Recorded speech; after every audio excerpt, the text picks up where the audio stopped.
Thank you very much, Patrick.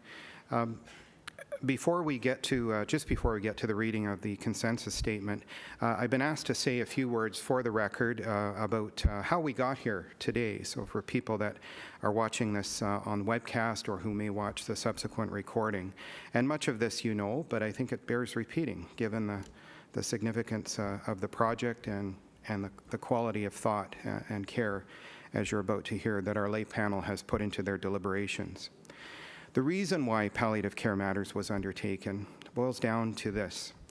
Canada experiences a lack of consistent and timely access. I should say Canadians experience a lack of consistent and timely access to high-quality, coordinated, and integrative palliative care. This has been an issue in this country for decades. It's been recognized in many reports on our healthcare system, and yet for some reason our health system has failed to respond as Canadians would hope. Exactly a year ago, this week I believe, the decision was made to hold a consensus conference on palliative care. The decision to create an initiative that would contribute to improving access to high-quality, coordinated, and integrated palliative care for Canadians. The traditional consensus development conference model, as some of you will know, brings together citizens, decision makers, and experts to address issues of public importance, in this case, palliative care. But our team decided to go beyond that. As the planning unfolded, we realized that we had to go beyond the traditional model. The first step, and Patrick alluded to this, was to create a steering committee to help lead and guide the planning for the initiative. 14 national organizations, represented by their senior leaders, became part of the planning, and we have found that their guidance to be invaluable.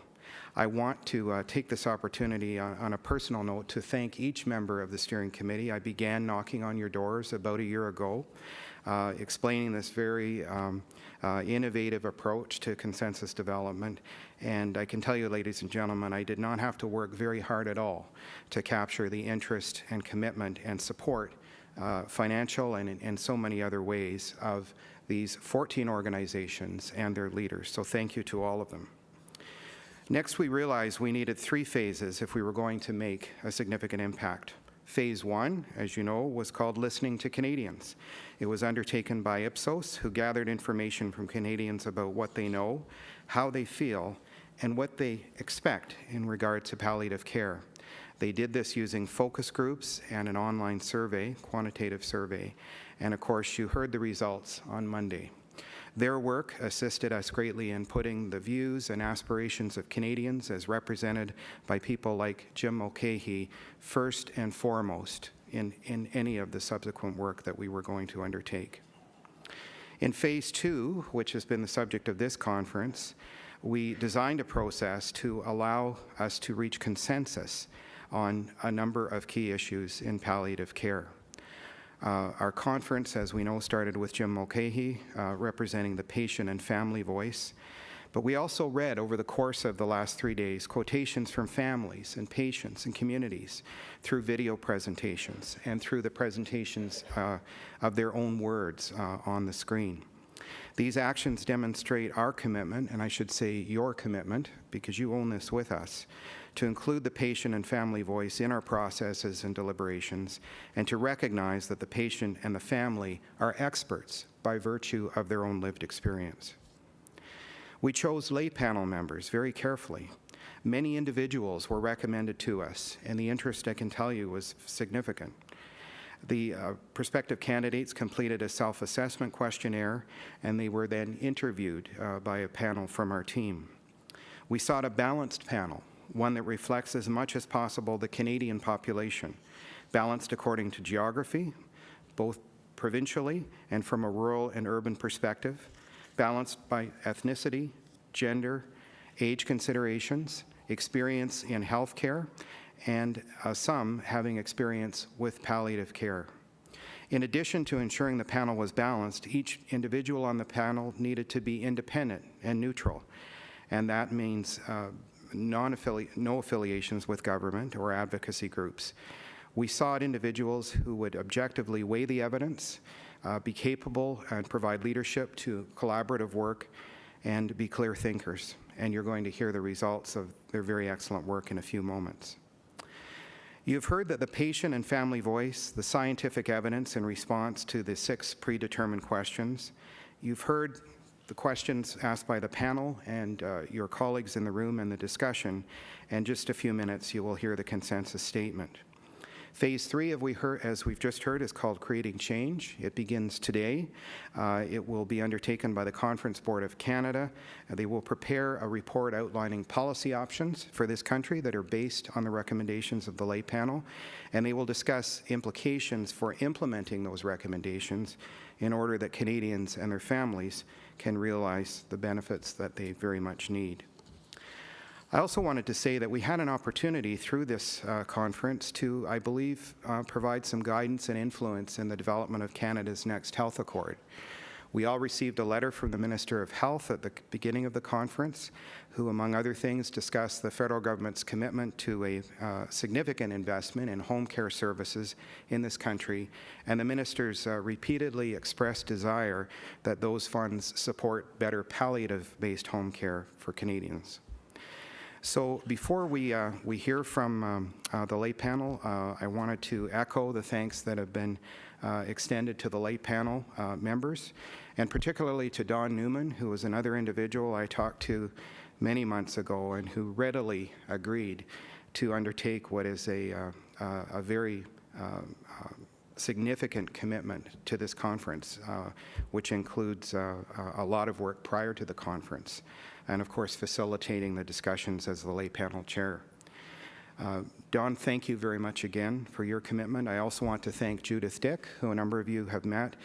Judith served as the principal support to the panel in the drafting of their statement, ensuring not only that their words were brought into the statement you're about to hear, but the perspectives of everyone who was a part of this discussion over the last few days. So without further ado, ladies and gentlemen, I'd invite you to turn your attention to the lay panel and to hear the consensus statement of the lay panel for palliative care matters.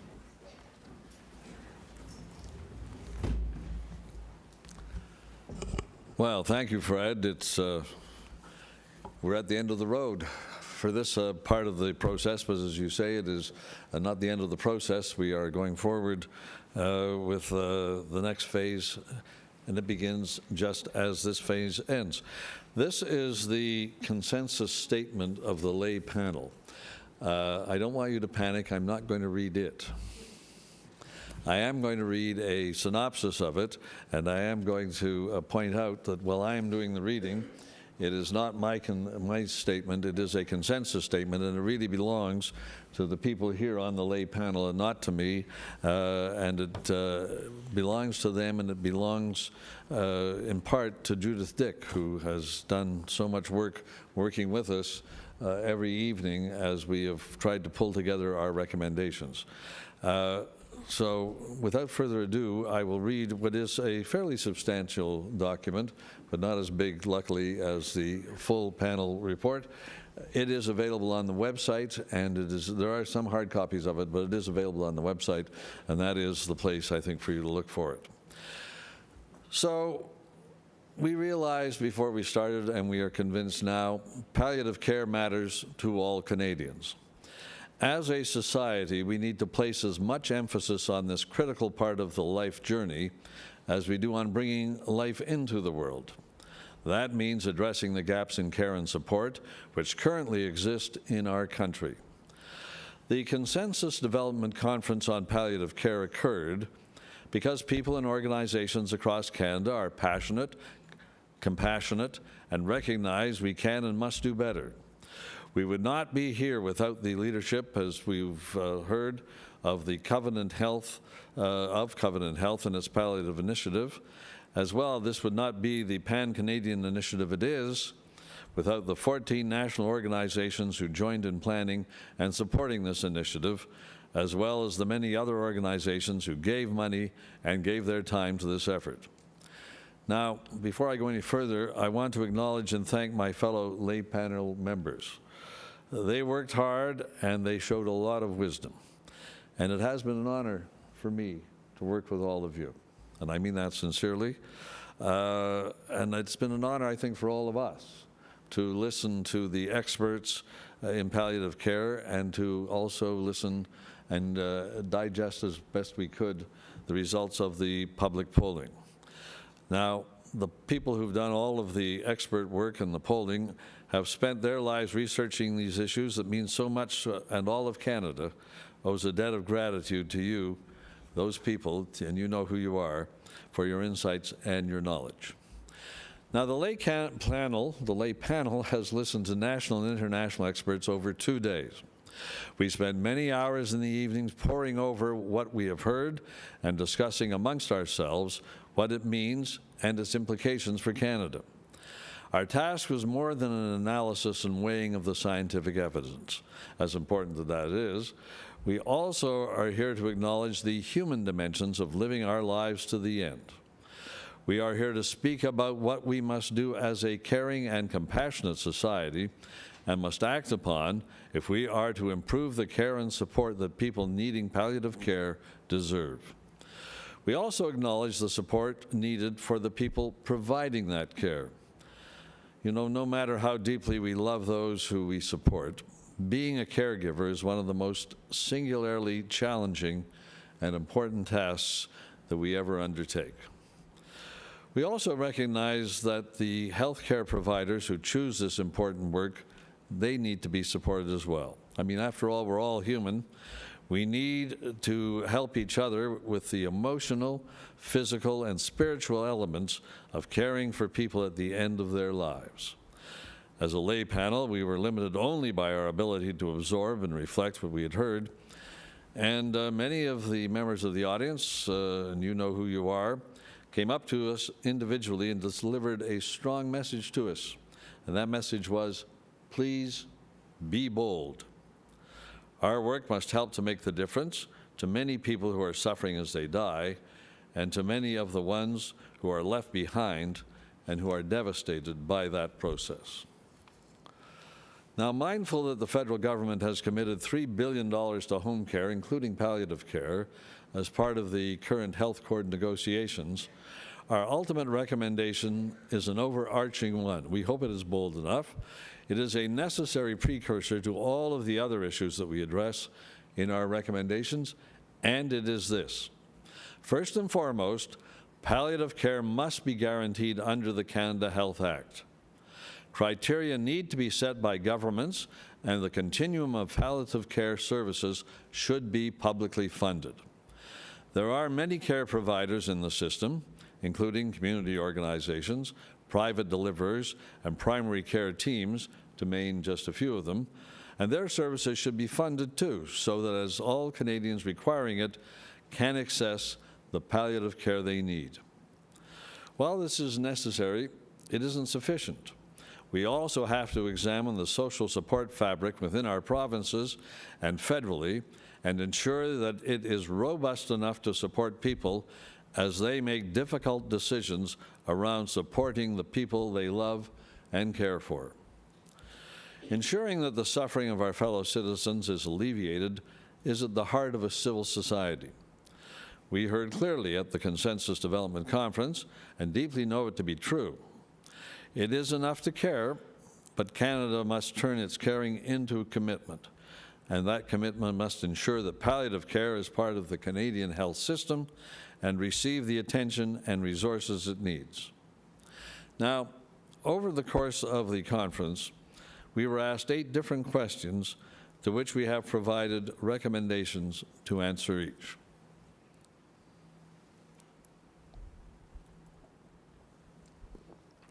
The first question was, what are the essential elements of an integrated and coordinated palliative care program that will help improve access to quality palliative care in Canada? And as part of our answer, we realized that Canada needs to define what integrated palliative care should look like for our country.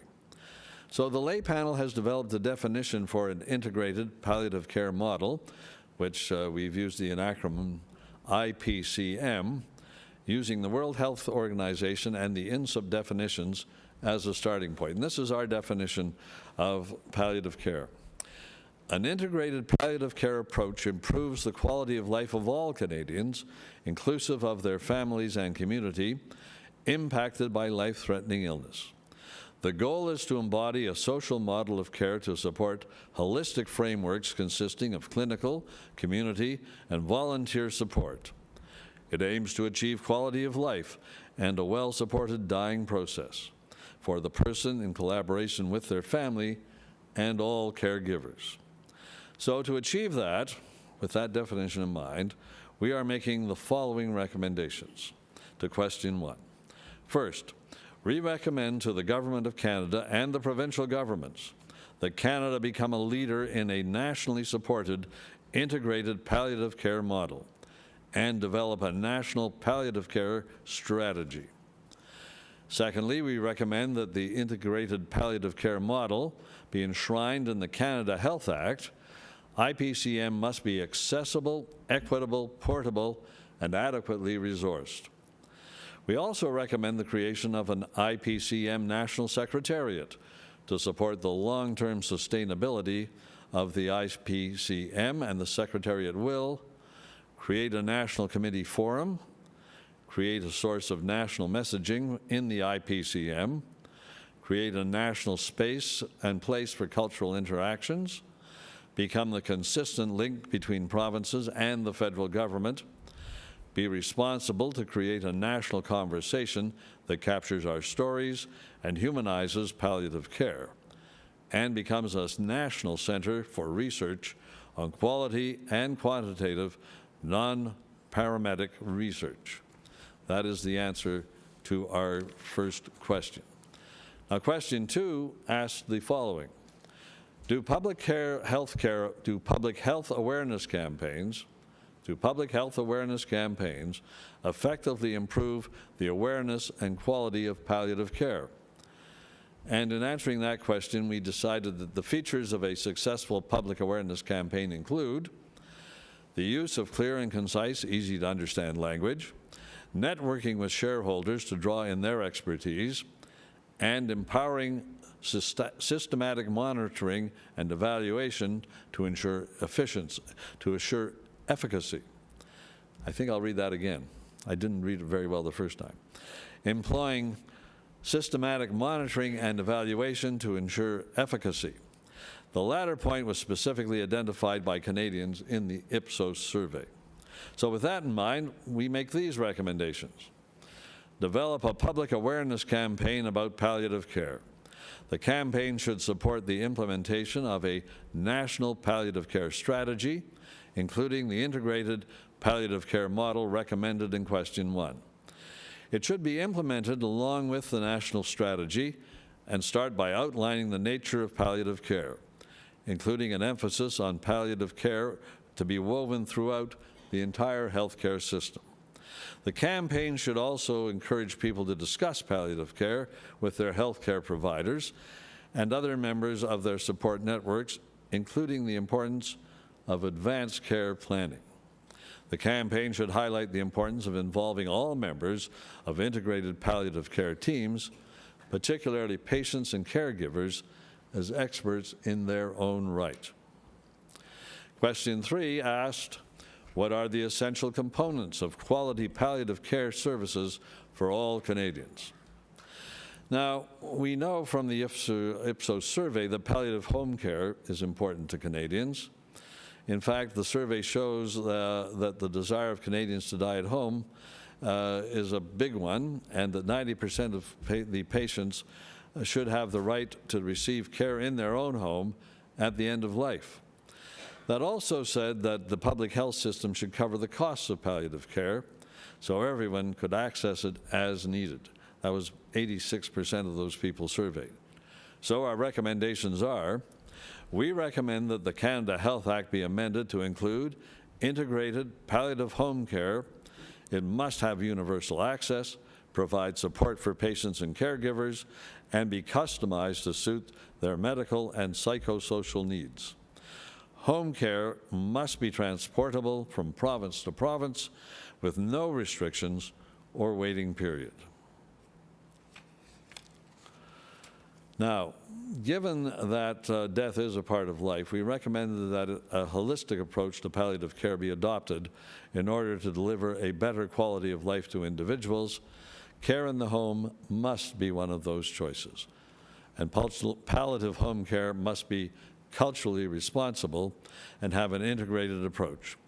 The scope of palliative care must be widened to overcome historical forms of alienation and difference. All Canadians should be treated equally in the design, support, and delivery of palliative care in the home. Palliative home care must also accord with the Canadian Charter of Rights and the UN Declaration on the Rights of Indigenous Peoples in order to address current inequalities as they affect Indigenous people. Now, question 4 had 3 parts. Excuse me. And question 4A asks, what resources are required to ensure adequate education, training, and mentorship for caregivers of Canadians experiencing a life-limiting illness? Now, we found, and I guess it is self-evident, the caregiving role is critical, and Canadian society needs to ensure that caregivers receive the support they require through adequate caregiving education, training, mentorship, and support services. So our recommendations are as follows. Include caregivers as a part of the patient care team. Develop knowledge and training for caregivers based on the Ipsos identified elements of palliative home care. The information needs of caregivers will change over the progression of the disease or condition of the person they are caring for. Therefore, caregivers will require ongoing education about disease progression, information that is shared by the needs to ensure that the caregivers are sensitive and have the comprehension to adopt it and to accept the diagnosis as it evolves. The patient care team will also need to be supportive of the caregiver's needs for respite care and personal health assessments. They also need to provide opportunities to discuss the challenges being faced, and for caregivers, these can include isolation, stress, anxiety, exhaustion, anticipatory grief, and confusion. Question 4B was as follows.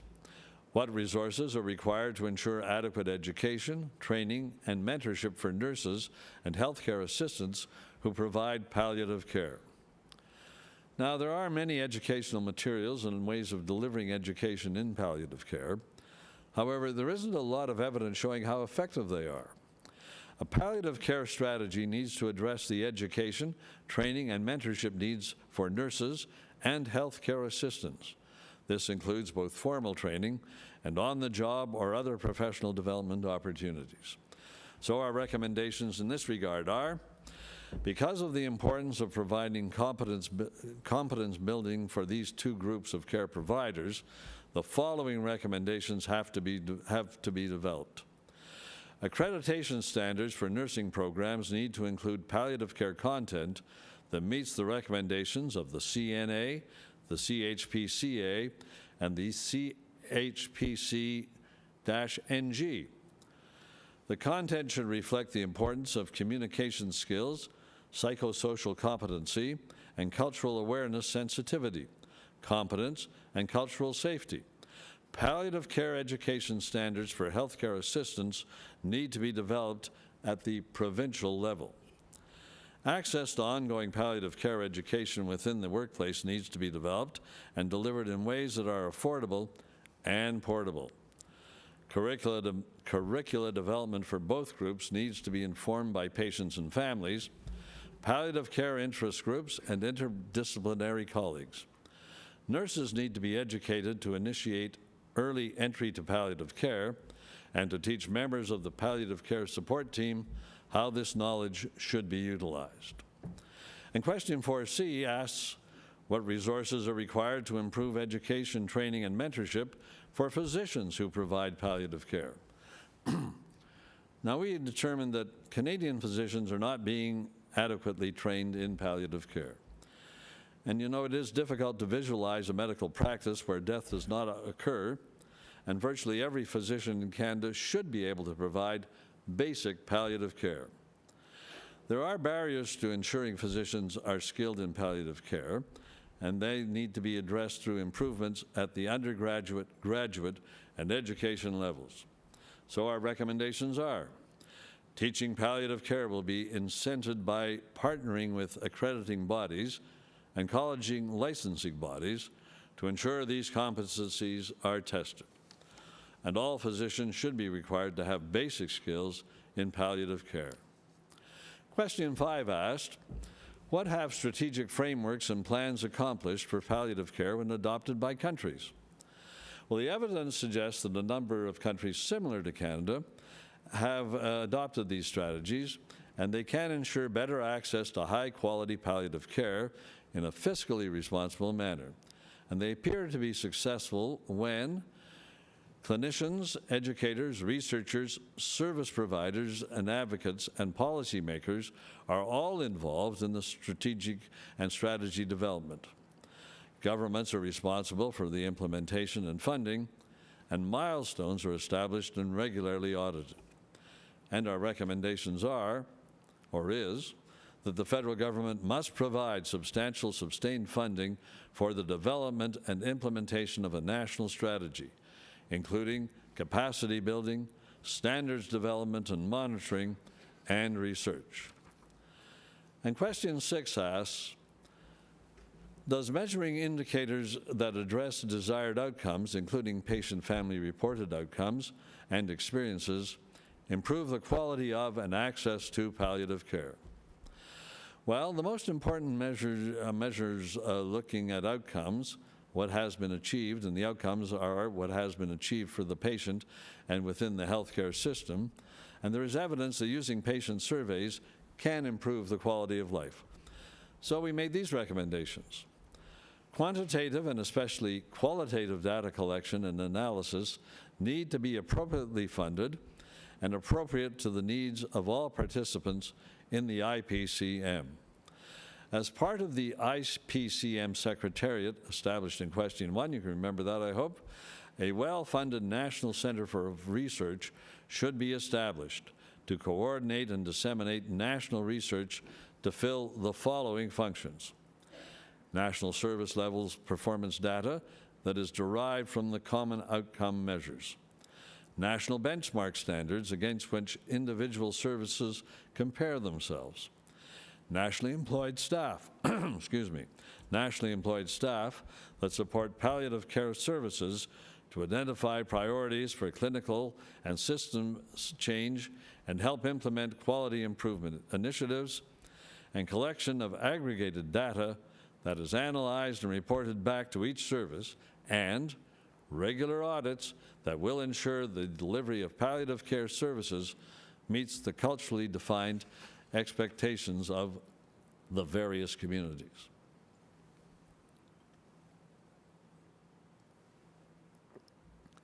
Now, Canadians have clearly said that living with illness and end of life need not be synonymous with pain, suffering, and isolation. They know that doing better in this area means more support for the people who need palliative care, and it also requires supporting the family members and friends who are there for their loved ones in the last part of life's journey. Doing better also has to translate into better training and support for healthcare professionals and workers who form the living infrastructure of our palliative care system. That is why palliative care needs to be embedded in the Canada Health Act, because palliative care matters. Thank you.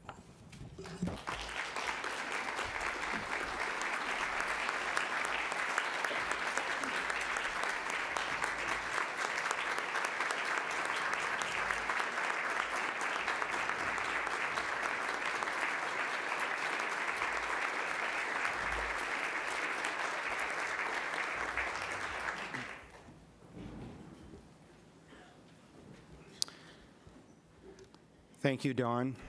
Thank you, ladies and gentlemen of the panel. What a remarkable report to Canadians, and what a remarkable plan for action to move forward.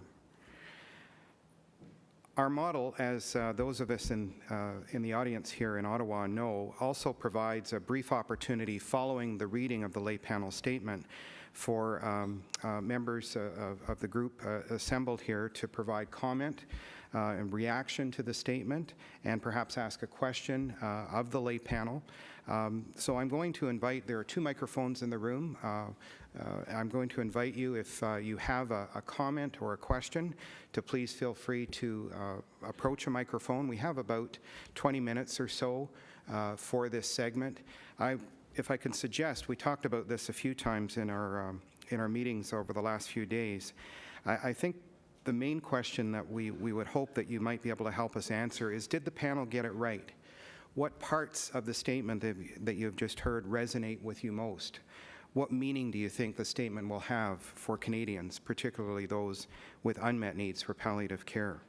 So we'll proceed. Don and I will moderate this together, and he'll bring in the panel as needed. And we'll start at microphone number 1. Well done. You guys did a great job, and you dug in certain areas that I didn't think you'd actually get that far into some of your suggestions. I think you did a great job. I think one thing that is missing, it's not really missing because you kept on talking about all Canadians, and I think that we need to remember that there's an awful lot of Canadians that don't have a voice.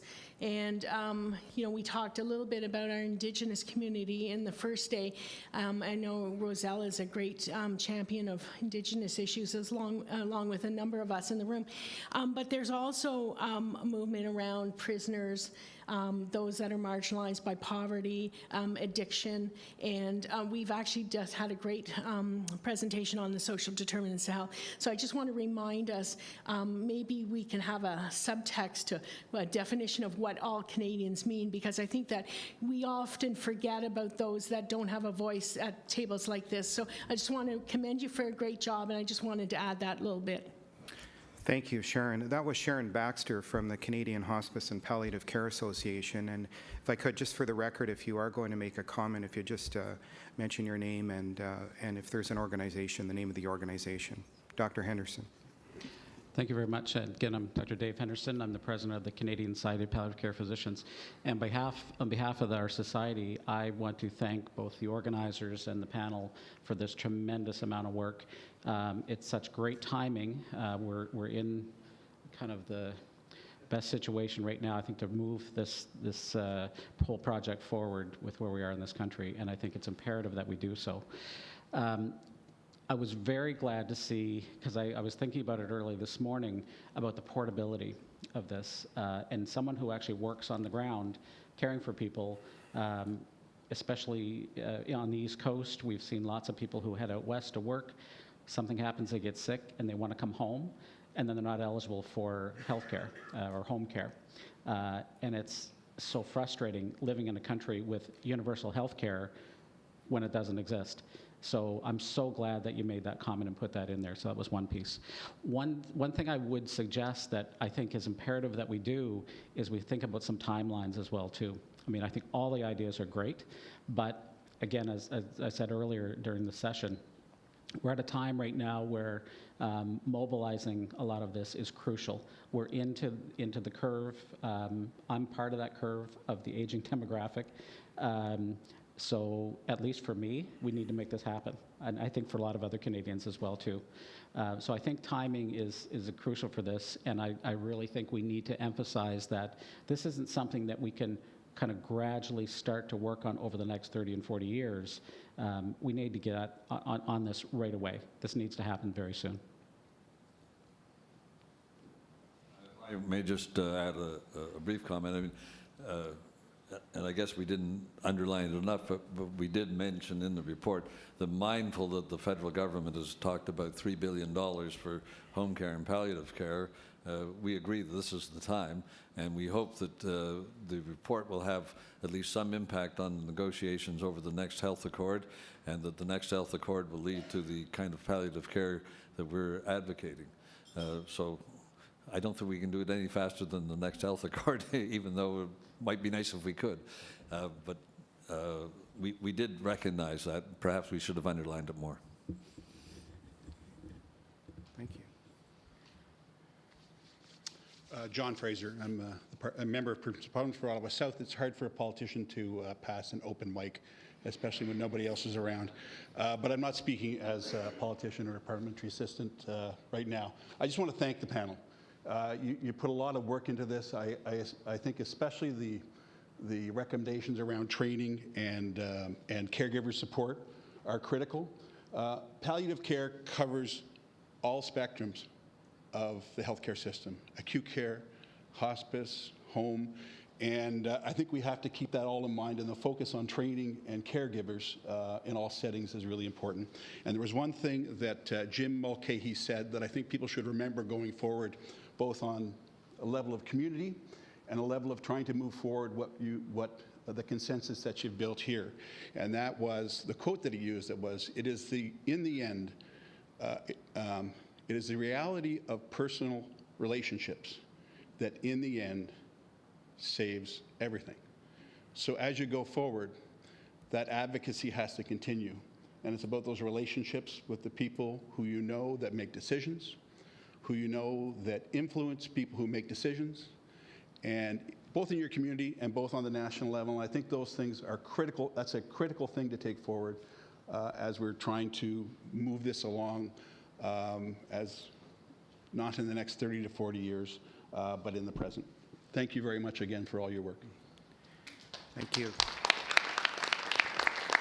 And Mr. Fraser, just on behalf of the group, I want to thank you very much. The presence of members of provincial legislatures or members of parliament in both listening and speaking mode is extremely important in endeavors such as this, and your presence in both modes over the last few days has been very much appreciated and noted by the people assembled here. So thank you.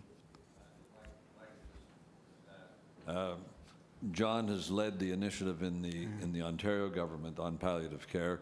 He prepared a very thoughtful report that has gone to Eric Hoskins, the health minister, and is a real advocate for palliative care in Ontario. And the fact that he's also my member of the provincial parliament has nothing to do with my being so supportive of him in this regard. But John, thank you for your work. Thank you. Oui, je vais faire mon intervention en français. I'm going to intervene in French. I would first of all like to thank the lay panel for having done a statement which was very well written and very clear, and which covers all of the points that were discussed throughout the conference. My comment is primarily centered on the transformation of the system.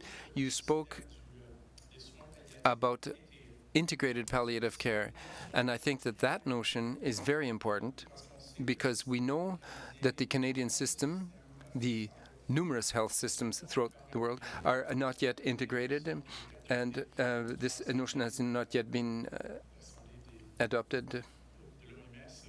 We're talking about what was adopted at WHO in May on integrated care for the patient. I think that it will be an excellent opportunity to undertake that principle and implement it for all other areas of care. You mentioned that death is part of life, and the investment that you're calling for from the Government of Canada, but also from the provinces and municipalities, from all of the actors in the system, because we're talking about an integrated system. It's not just the federal government, but it's all of the actors in the system that have to come together and work to improve care and make the quality of life of families and patients better. I would like to thank you then, and I wish you a good ending to your conference. Oh, my name is Sebastian Odetta, as Accreditation Canada. Well, ladies and gentlemen, we appear not to have any further comments from the floor. Don, anything further from the panel? Earl, would you like to say something? And Ken, Earl first, then Ken. Yes, I'd just like to recognize the comments made by Sharon Baxter, which underscored the need to be sensitive to the needs of the marginalized and underserved in our country. I can assure Sharon and others that this panel had very much in their minds and in their hearts all Canadians, including the marginalized. So they're very much reflected in the document and our recommendations, and we certainly need to make sure as we go forward to implement a plan that they are attended to and are important to us. Thank you.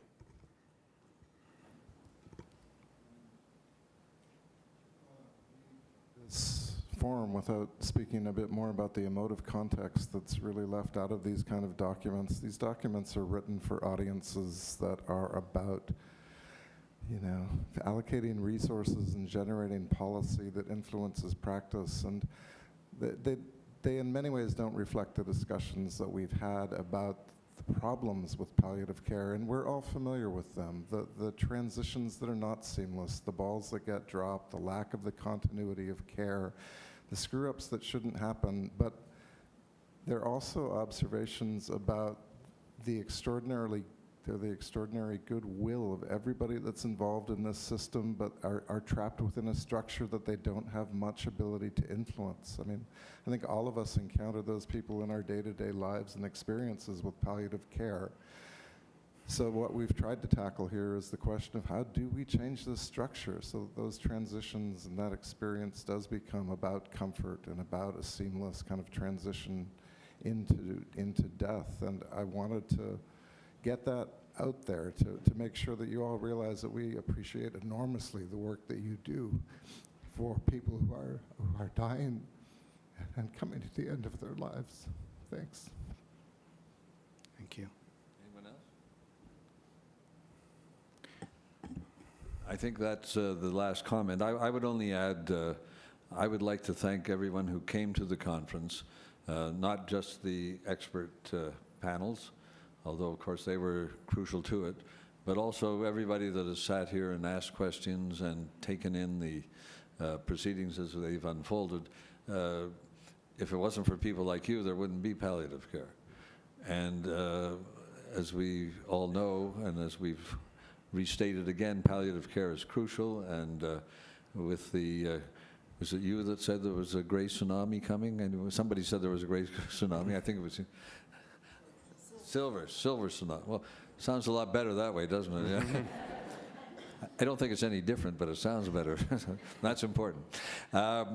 Without you people, there wouldn't be the palliative care, and when we were in our deliberations, that was also on our minds, that while we can make a report, it's you that make it all happen, and I just think all of the panel would like to say thank you to you.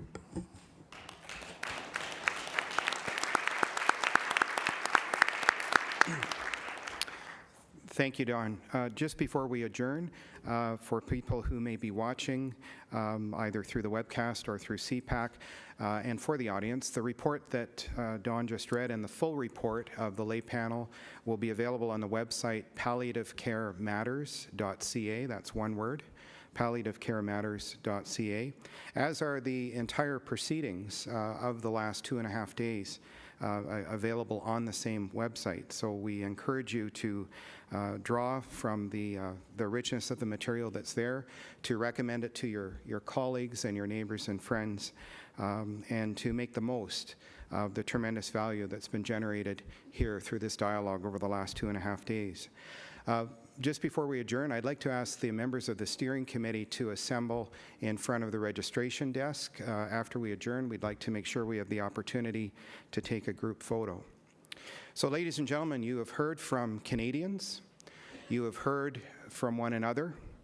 You have had the opportunity, as we all are who are watching this, to come to understand the unmet need for palliative care in this country and what can be done about it. And most importantly, you have heard the verdict of your fellow Canadians on this very issue, and a realistic and a reasonable path forward for which there should be no delay. So as we close the conference, I want to take this opportunity to thank our lay panel once again. Thank you for what you have done for all of us, but thank you mostly for the service you've provided to Canadians, particularly Canadians and their families in needs of palliative care. It is a tremendous contribution to moving healthcare forward in this country. So with that, we will adjourn the conference. Thank you very much. Safe travels home, and we look forward to sharing the next phase of palliative care matters with you in just a few months. Good day.